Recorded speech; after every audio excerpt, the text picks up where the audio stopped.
Okay, this is Shirley Ann Smith, and she's about to tell us a story about a dear friend of hers and her cake server. Okay, Mama. Okay, this is Granny Burge's cake platter, and she had it for many a year, and she loved it. And before she passed away, she gave it to me. And I put it up in my cabinets that have glass windows. And I was cleaning off the cabinet one day, and I had another friend or two stuffed down below on the cabinet. And I stood back and I said, "Oh, how pretty that is." But I bet you Granny Burge would be jealous that I don't have her cake platter down here with this. And about that time, I heard something go ping, and I wondered what in the world. And I looked up there and saw this cake platter broke half in two. Now, Granny Burge loved me, and I loved her. And I know that was her way of telling me. When I said I didn't have her cake platter down there by somebody else's cake platter, I said she would be jealous. And she was, 'cause she split it half in two for me. And how long ago has that been, Mama? Oh, that's been a while ago. It wasn't too long after Granny Burge passed away. And she passed away in 87. Okay, so you've kept it like it is for all those years. And I've kept it like for all those years because she was making sure she gave me something that was really pretty for hers to keep for good, because she really loved me. And so I think that I should keep this just like for the rest of my life. Just like it is with a story behind it. Just like it is. Because this most certainly happened just like that. It was up there where nothing could touch it. It was in the cabinets behind a glass door. And it went ping when I said what I said. And fell in half. And fell in half. Well, now you watch your mouth around Granny Burge's, don't you? Oh, I think I had always admired the woman since I was a child and knew how she built her own 2-story log house. And she was an amazing person. She built furniture. She could do anything. Just like you. And that's she made a bathtub out of a humongous log and put running water in it when nobody had bathrooms. She was amazing. I heard she made a little moonshine too. Yeah, she made a moonshine. She made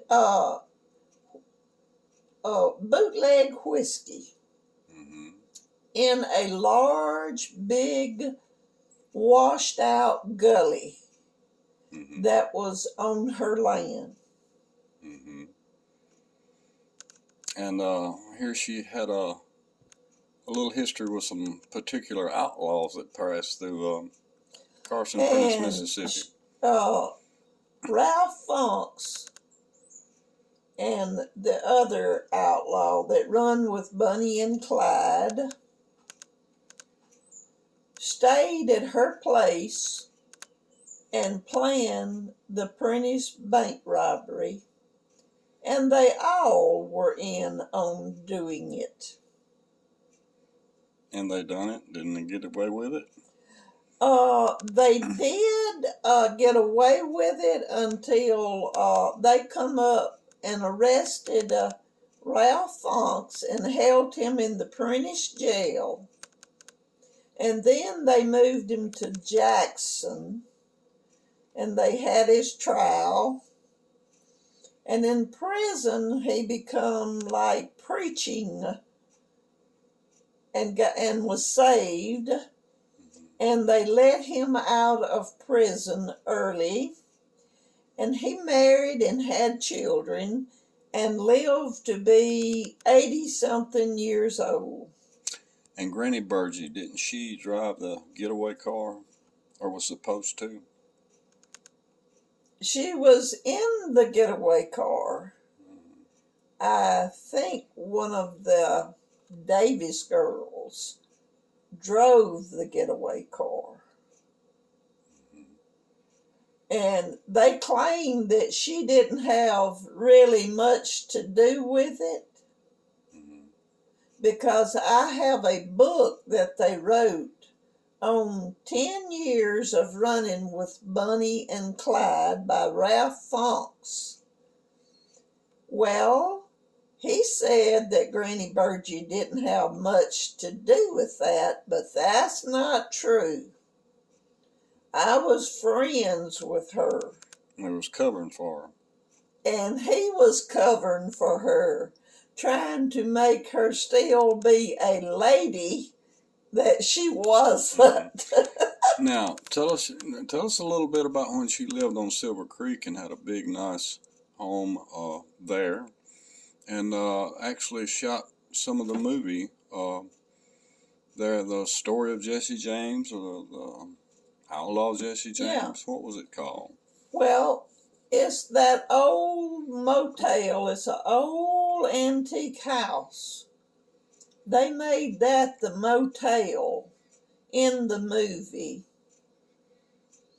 And they made that little creek close to Silver Creek, the little creek that they used in the movie.